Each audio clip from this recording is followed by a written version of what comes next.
Right, hi there, welcome to RTC Adventures. Right, part 2 of playing with the MG, the start motor. Right, I didn't film it, I was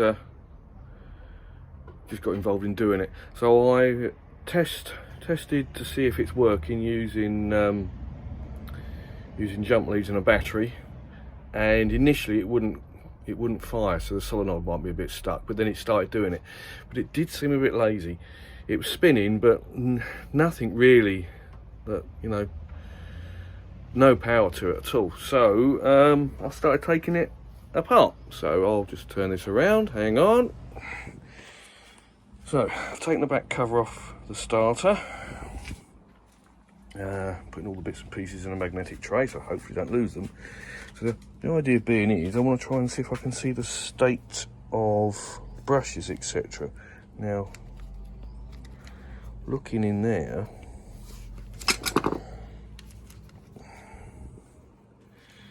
looks as if commutator looks quite worn, so it might not be doing much, but we'll take all this apart and see how we go. Right, so the brushes, they don't actually look that long, so it might be able to overhaul this by changing the brushes, but we'll see.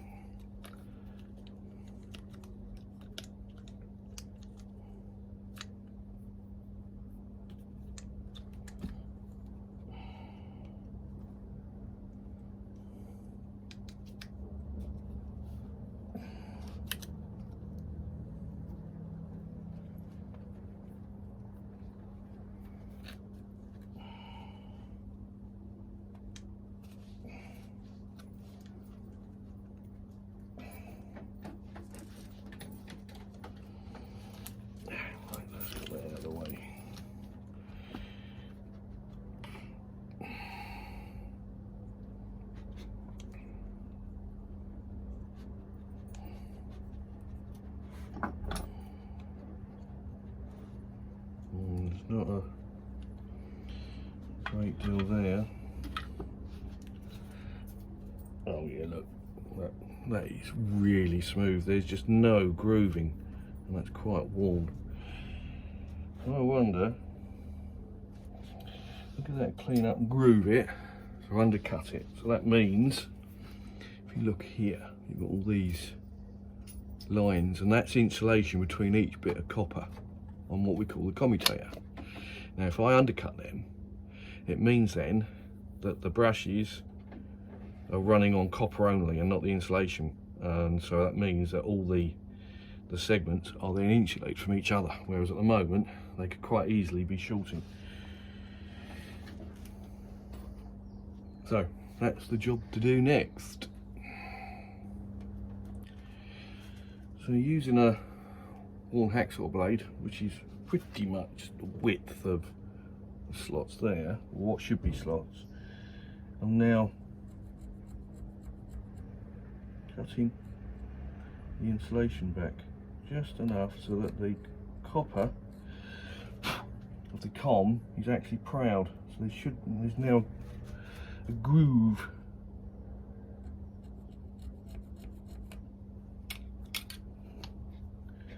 I've got to do this all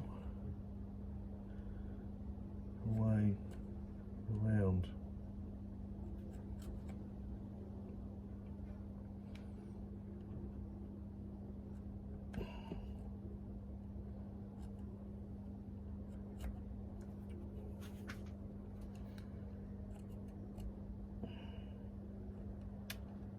I'll work this one.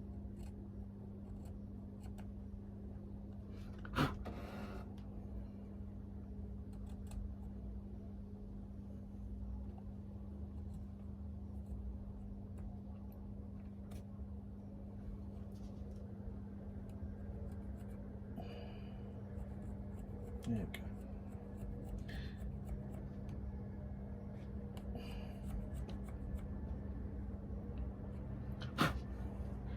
So, right, so I'm sure if you look on it, it looks a bit scratched, but that'll all clean up it's a little bit, now there's a little, I can actually get my fingernail in there, whereas the other ones, there's nothing, but there's, I can get me fingernails in them.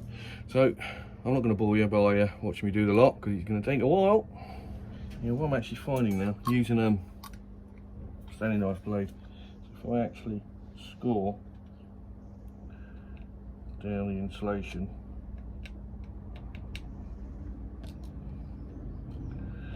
like so, because I couldn't get this to actually properly grip because there's actually no slot there whatsoever. So as I said before, so I'll give it a score with the Stanley knife, and that seems to make life a lot easier.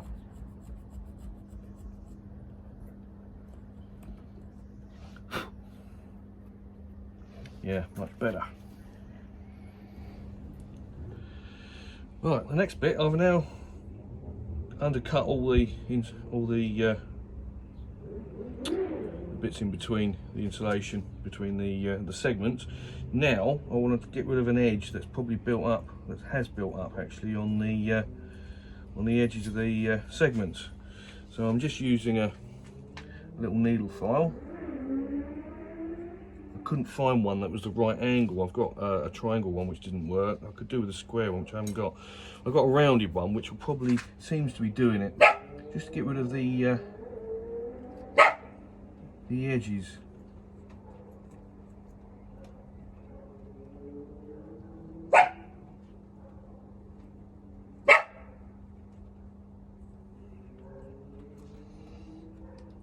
Yeah, it feels better.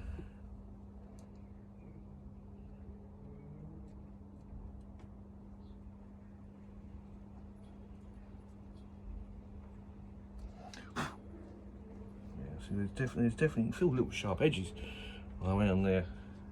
You feel here, I can see little edges around there, but where I've just used the file, it's much smoother. I mean, I'm going to go around it with emery cloth anyway, but I'm just using the file just to get rid of the edges, as I say. Probably not the right way of doing it, but it's the way I'm doing it. Oh, no. Hello, Pip. Let me get on with it. Pip. Yes, I know. Yes, you're lovely. Yes, I know.